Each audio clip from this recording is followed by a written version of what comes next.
Good afternoon, everybody, and welcome back to episode 2 of the best Yu-Gi-Oh! YouTube channel out there, and the best series ever, where I go from a kind of beginner competitive player to semi-ultra competitive player and top YCS Virginia in February of 2026.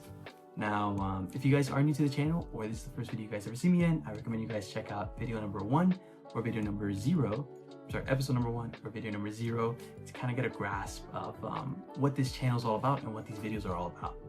And then before we do continue on what this video is going to cover, what this week was about and what next week is going to cover concerning our meta journey here, I want to thank everybody for the insane amount of subscribers, the insane amount of views, likes, and comments that I've been getting on the last 2 videos I made.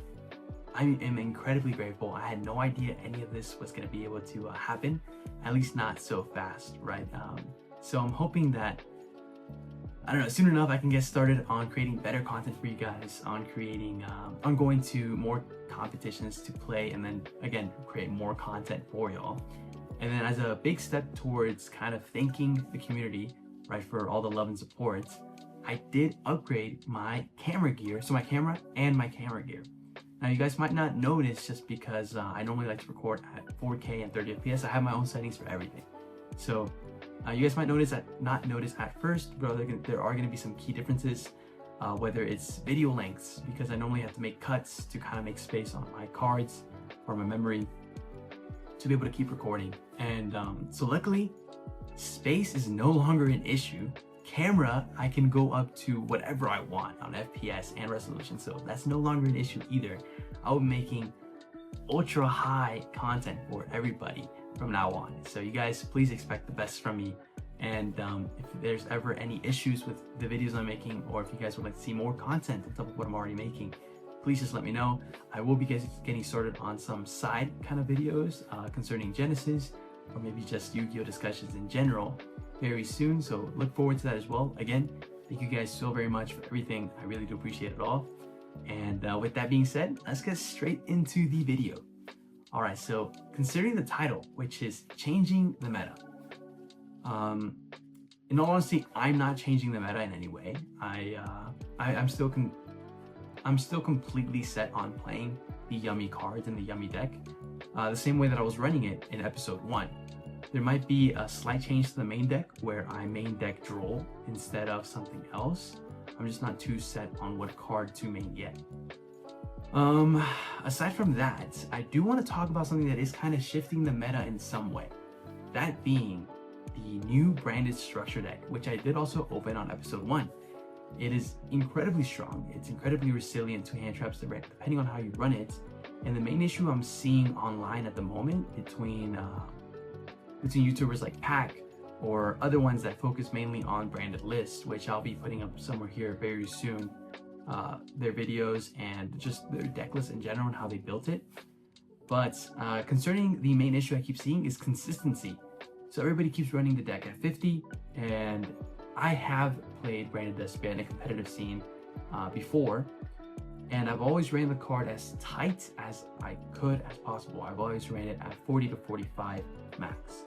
And the reason why is just because I feel like branded is one of those decks that's really good at pushing through a board and really good at kind of making do with its own materials and your opponent's materials to create the most optimal board breaking experience that a deck can make. Whether that's through the form of branded banishment, the trap, which summons back a Despia or level 8 or higher fusion, and then fuses. It's basically a Super Poly in the trap version. So it's fantastic in that sense to board break on your opponent's turn. On your own turn, you have cards like Super Poly, you have cards like its Fallen Valdez itself, or other cards again like, inherent summons from the extra deck, whether it's the Trishula Fusion monster, it's Avalinatus, or some other tech card out there that you might be able to use. I'll be putting up Avalinatus right here and the Trishula Fusion right here, just so you guys can read out kind of what I mean by inherent summons.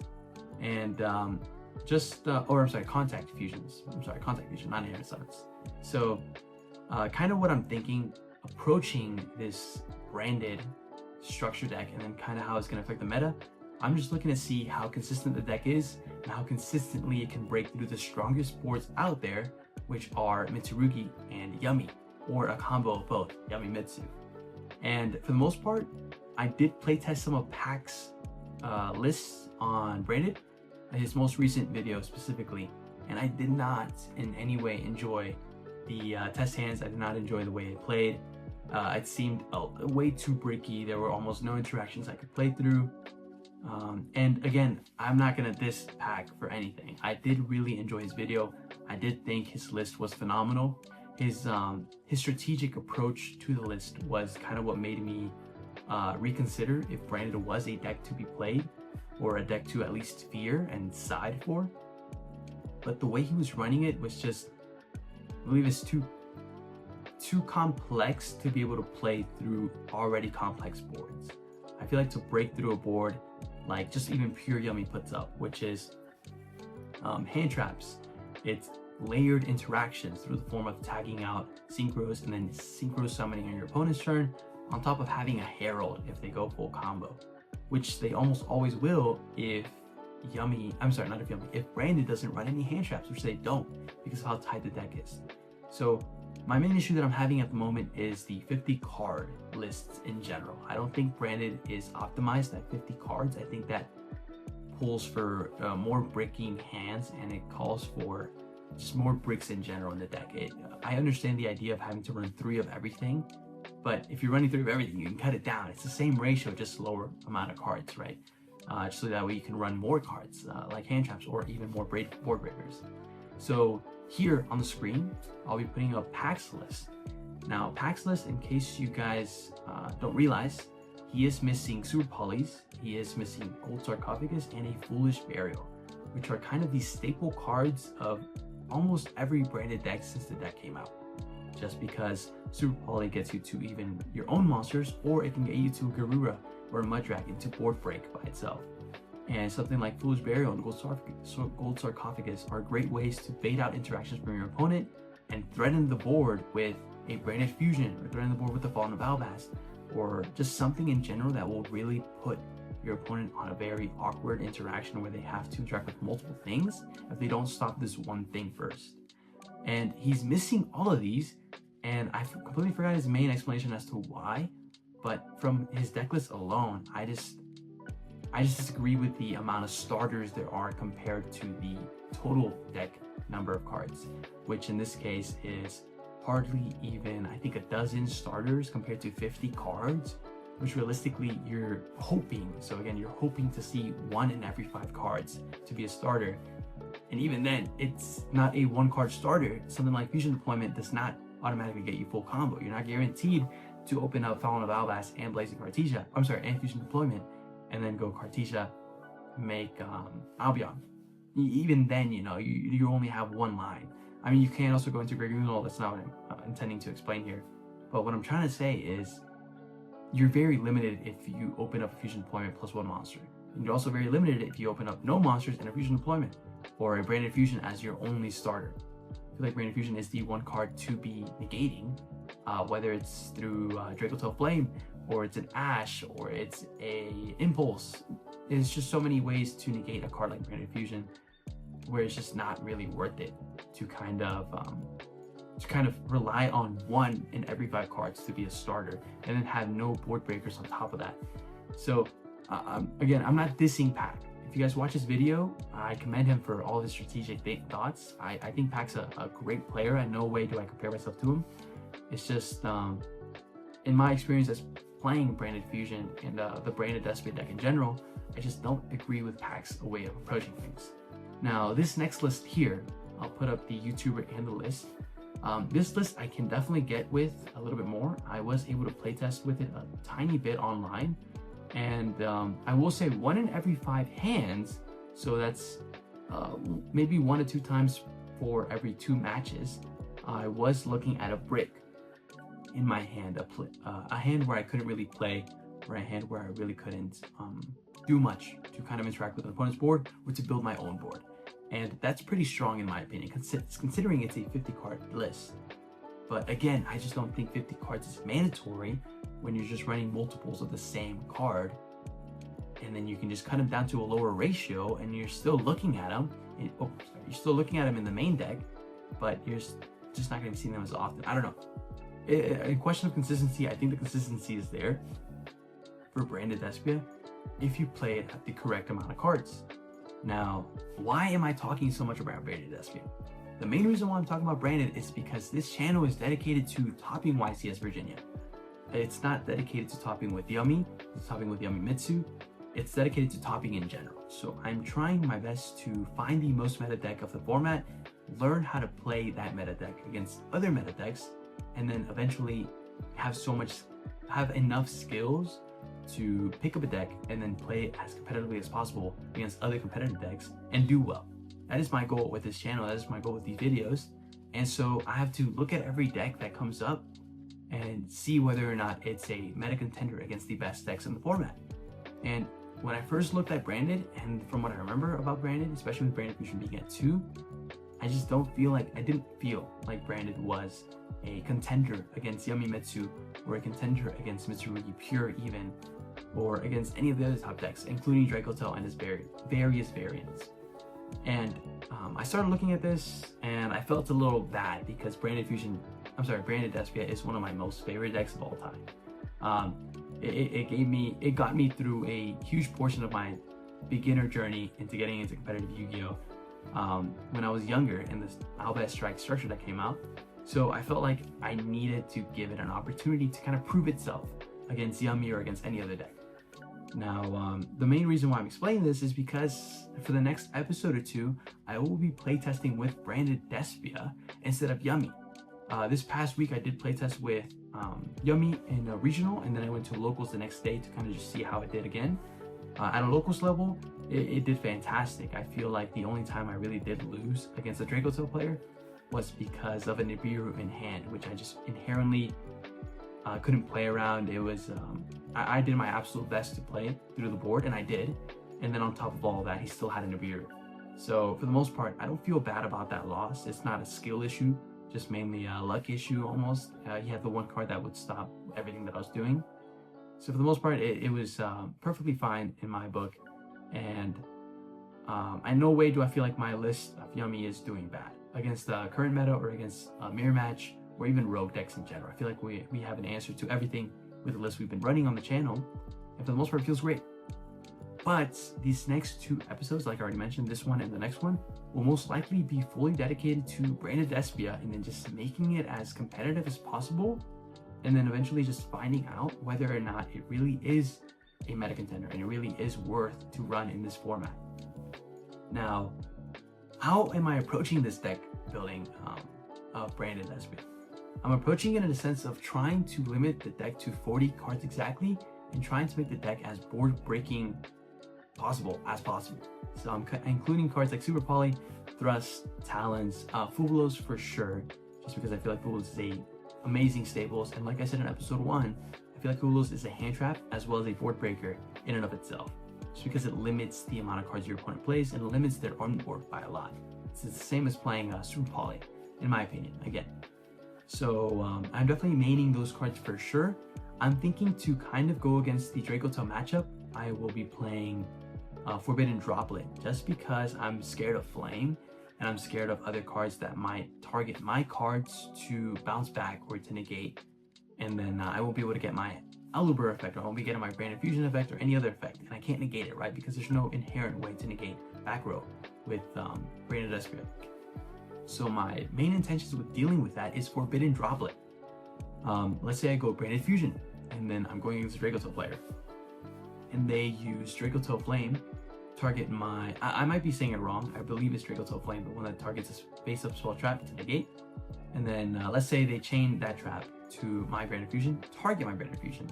I would be able to go, Forbidden Droplet, send to grave, and I still get to negate something else like a Gulathel if they have one, or an Artholion, or anything else really, just to help clear the board even easier. So for the most part, I think Forbidden Droplet is a great card to run, especially against the Dracotail matchup, and maybe against any other matchup as well, just because of how strong Forbidden Droplet is in general. So for the most part, I'm very excited for sure to run Branded Despia, and I do already have one deck list. Today I'll be putting up the picture as well. Today I did playtest a little bit with Will, which again, big shout out for the yummy cards, and a friend of mine, which I haven't mentioned on the channel yet, but it's kind of the reason why I got started really heavily with competing in Yu-Gi-Oh! In general.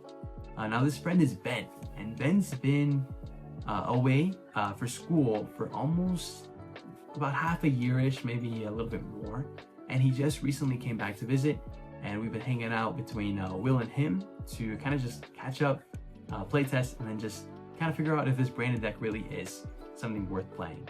So for the most part, we've been having a lot of fun. We did play test a lot today with different cards, different lists against Yummy, and soon we'll be practicing against Yummy Mitsu. I'll be practicing against Yummy Mitsu, against K9, against other decks in general, just to see how branded does, again, in general.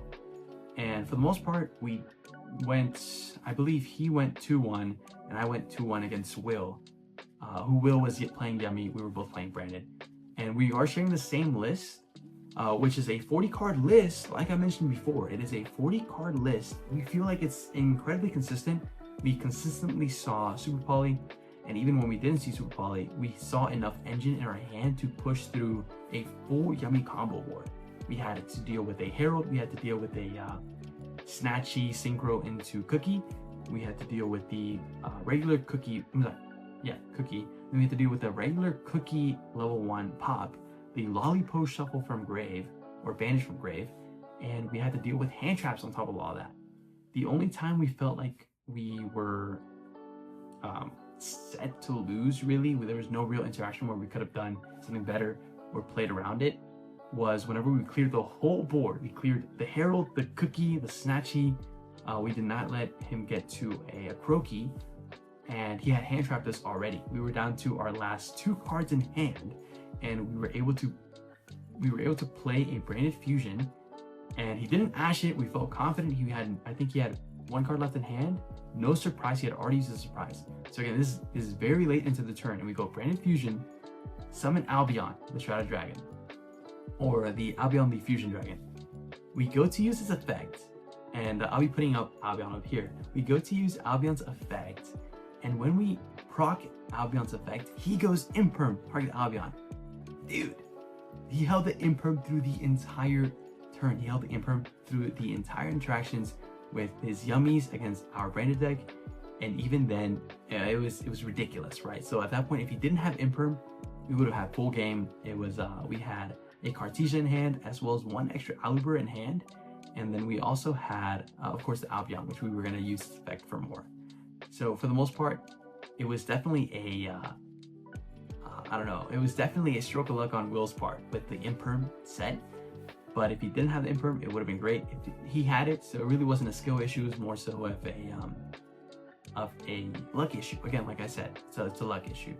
So for the most part, I feel like branded is really consistent in the way that I'm running it. At least we see enough engine and we see enough board breakers to feel confident going into a meta deck like Yummy. And for the most part, we really don't feel the need to run hand traps in the main deck or even in the side deck. In the side deck, I am running Droll. Me and Ben decided that Droll is one of the most important cards to run, just because Mitsurugi is that good. It's definitely something to be considered for the meta and then for the side deck as well. So enough yapping here, but having discussed the branded list with Pack and then another YouTuber, let's get into our own list and kind of see how we feel about proving ourselves right and then proving it right to others that running it at 40 is better than 50, and whether or not branded is meta enough to compete against the current meta decks. So getting straight into it, just hope you guys enjoy the rest of the video. Again, hit that subscribe, like, and leave a comment, guys. I really do appreciate it all. It gives me more of a reason to continue doing everything that I do for you guys. So thank you guys so much, and let's get into that deck list, y'all. So getting into the deck list here, I do want to just say that this is a 40 card list, and in no way am I secure about this being the final best list that Despia can have, or at least not the best list that Despia can have in my hands. For the most part, the one thing I'm really happy about this list is consistency and seeing either enough engine to play through a heavy board, or the ability to be able to see enough board breakers to, again, play through a fully loaded board.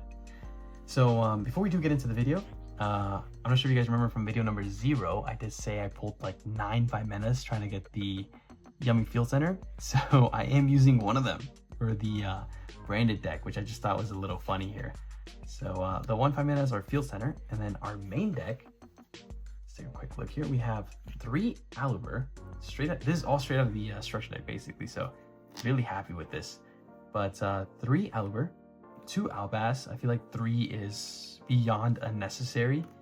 The only reason I'm on 2 is because in the mirror match, I don't want them to snatch steal my Fallen Albaz, or I don't want them to banish it or get rid of it in some other way. So for the most part, Fallen Albaz stays at 2, not at 1, but at 2 for sure.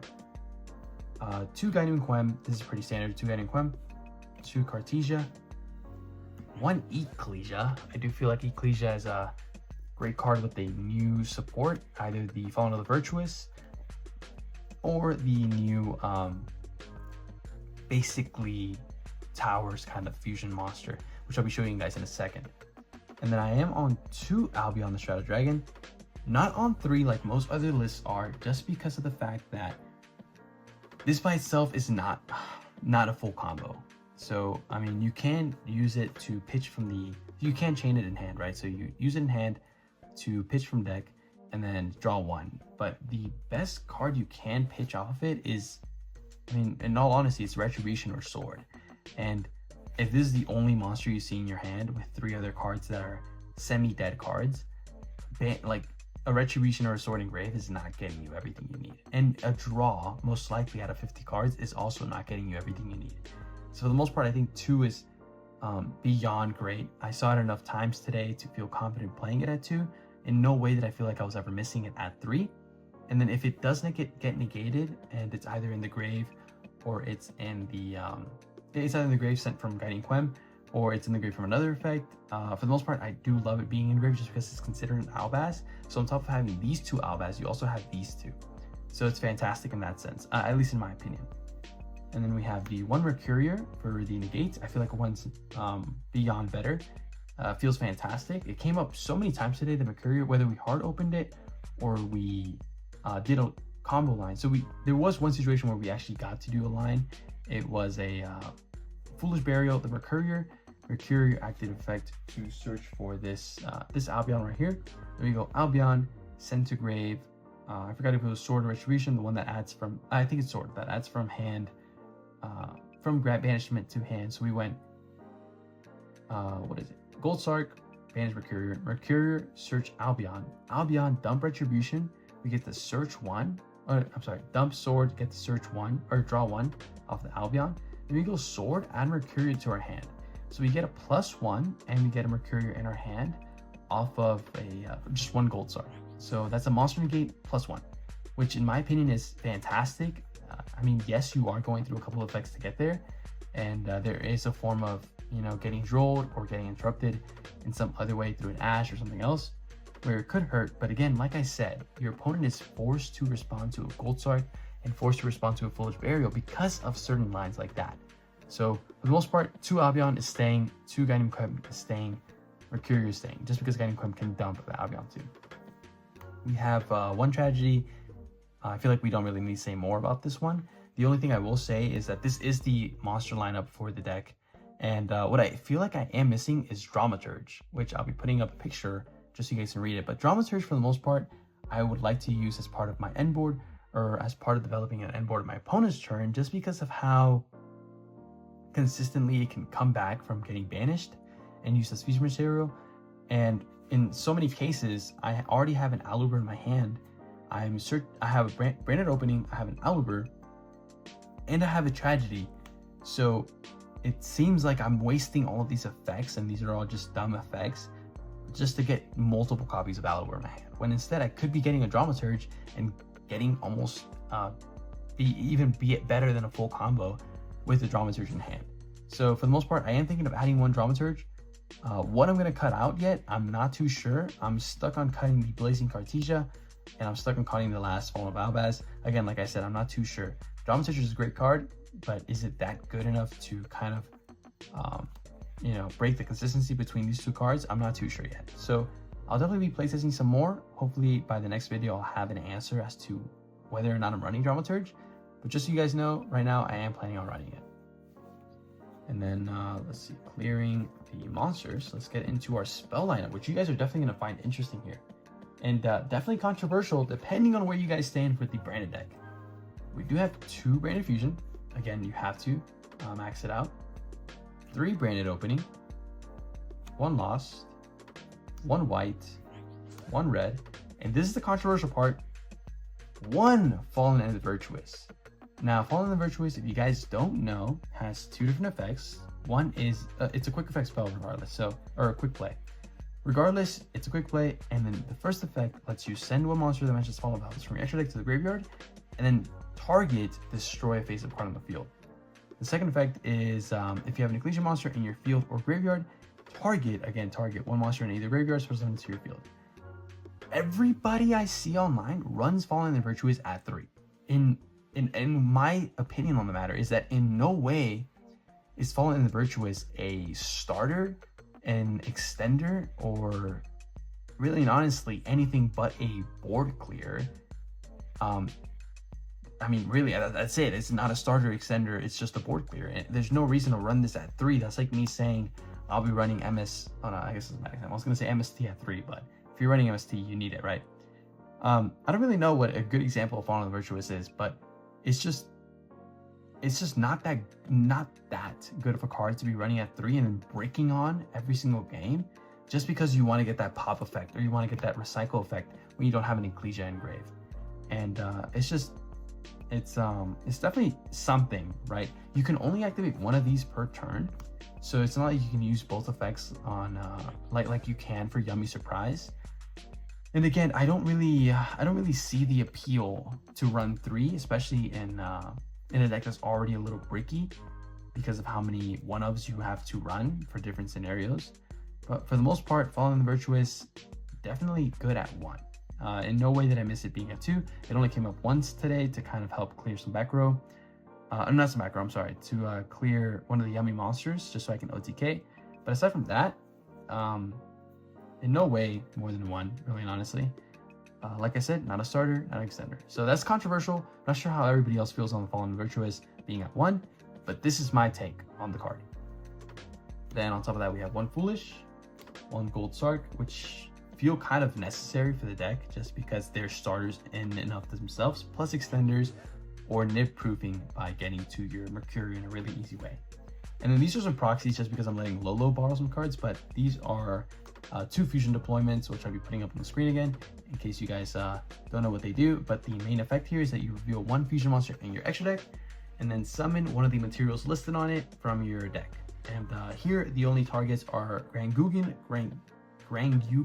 however you pronounce it, and any of the Albas monsters, right? So you can get, say, basically Super Poly, or you can get a Blazing Cartesia to kind of start some plays. So these are 2 fusion deployments, which again, I don't feel like 3 is mandatory. I feel like 2 is a pretty good number. I didn't really miss the 3rd copy at all today. I saw it enough times to play it, and I saw it enough times to be happy with it at 2. So again, another controversial take, but let me know what you guys think about the 1 Fallen of the Virtuous and then the 2 fusion deployments. And then getting into kind of our, oh, I'm sorry, I did forget these. Before I do move on to the interruption part of the deck, we do run 1 of each. 1 Sword, 1 Banishment, 1 Retribution.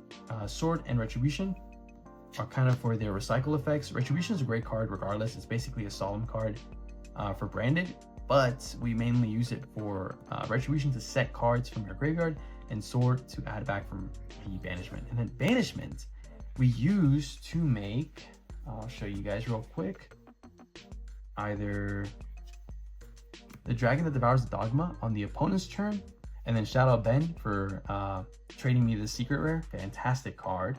And then this is again a proxy, but I'll also put a picture over it. This is either going to be a Despian Proskenian or a Despian Quertus, depending on kind of how I would like to playtest with it. But 1 takes 3 materials, 1 takes 2. Today, Quertus came up more than Proskenian, so I'm thinking of making this a Quertus. But for the most part, just so you guys know, Branded Banishment gets you a Despia or a level 8 or higher fusion monster, and then you get to fuse with by banishing materials from either field. So it can be used to recycle your Mirror Jade in case it gets cleared. It can be used to, if I run Dramaturge, it can be used to bring back Dramaturge, banish it, to fuse, and then you get the Dramaturge back for a negate, and you get a Despian extra deck fusion. So regardless of anything, it's a fantastic card, banishment. I don't see myself cutting it out of the deck.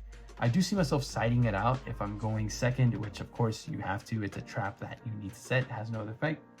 But for the most part, great card. Could be cut. In my opinion, doesn't need to be cut. It's pretty good. And the Sword and Retribution are mandatory. And then getting into, like I said, our interruption part of the deck, we have 3 thrusts. So 1, 2, and then the Prismatic Secret Rare, beautiful card. Amazing. And then the 1 Talents, just because this gets us our fusion deployments, this gets us our talent, and this gets us our Brain Infusion as well. And then we also have, I'm waiting on actually secret rares for the Fubulos. So we have 3 Fubulos, we're playing them in the deck, almost mandatory. I feel like every deck should run Fubulos in some way, just because of the consistency booster. And if you're playing board breakers, it gives you that boost as well. And then 3 Super Polys, which felt amazing. Honestly, it felt great seeing them today. I just kept making Garura and Mud Dragon over and over, so fantastic.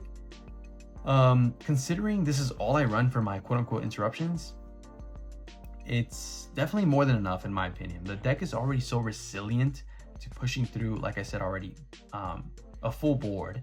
So this is honestly optimal to me. Like I mentioned before though, I am looking for the space to run 3 droplets, just because again I'm scared of target negation.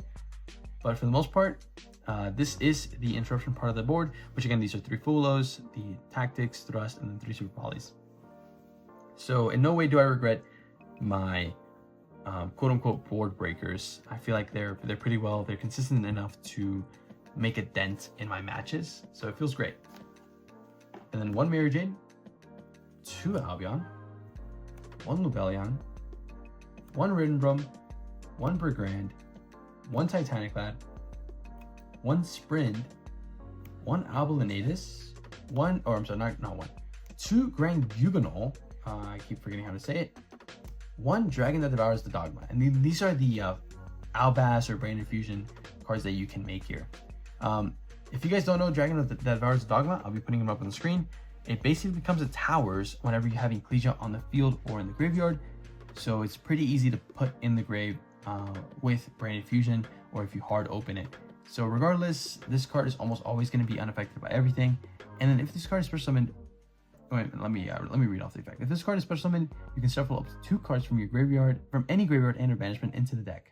So fantastic form of removal from the grave and banishment against a deck like Yummy. This affects it in the way that they get to tag out, or the way that they use their Minan.